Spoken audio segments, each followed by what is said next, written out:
মহাকুম্ভের ৫ আশ্চর্য সাধু।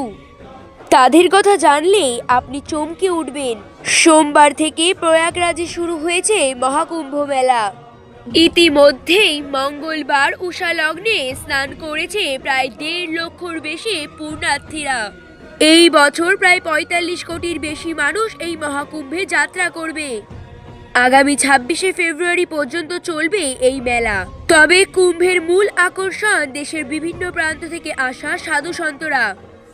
আজকে আমরা এমন কিছু ৫ সাধুর ব্যাপারে জানাবো যাদের তপস্যা আপনাদের অবাক করে দেবে।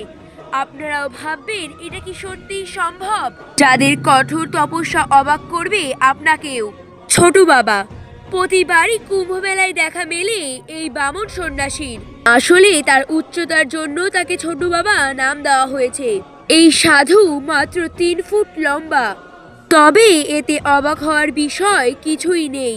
আসলে ছোটু বাবার স্নান না করা তপস্যা অবাক করে দেয় সবাইকেই। জানা গিয়েছে প্রায় ৩২ বছর স্নান করেননি এই ছোটু বাবা।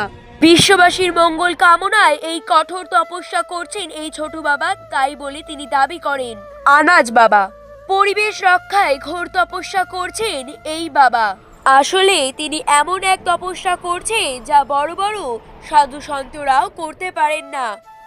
তিনি তার মাথার ওপরে ফলিয়েছেন বিভিন্ন রকমের শস্য, জোয়ার, বাজরা, গম ইত্যাদি।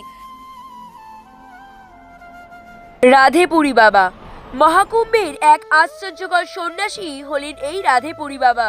তিনিও এক অদ্ভুত সাধনায় নিজেকে নিমজ্জিত রেখেছেন। জানা গিয়েছে গত কয়েক বছর ধরে তিনি নিজের একটি হাত ওপরে তুলে রেখেছেন। তার এই হাত অবশ হয়ে যাওয়া সত্ত্বেও কোনোদিন নিচে নামেনি। ইতিমধ্যেই কালের নিয়মে তার হাতের অনেক পরিবর্তন এসছে, কিন্তু তার সত্ত্বেও তিনি তার তপস্যা বন্ধ করেননি। চাবি বাবা মহাকুম্ভের মেলায় গেলে দর্শন পাবেন এই চাবি বাবার, যিনি গলায় ২০ কিলোর বেশি ভারী চাবি নিয়ে ঘোরাফেরা করেন। এই সাধু কুম্ভের চাবি বাবা নামে খ্যাত। জানা গিয়েছেন তিনি কয়েক দশক ধরে গলায় বিশাল আকারের চাবি নিয়ে ঘুরে বেড়াচ্ছেন। তার দাবি এটিও একটি ভীষণ কঠোর তপস্যা। রুদ্রাক্ষ বাবা মাথায় রুদ্রাক্ষ নিয়ে থাকাও যে একটি তপস্যা, সেটি হয়তো আপনি এই সাধুকে না দেখলে জানতেই পারতেন না।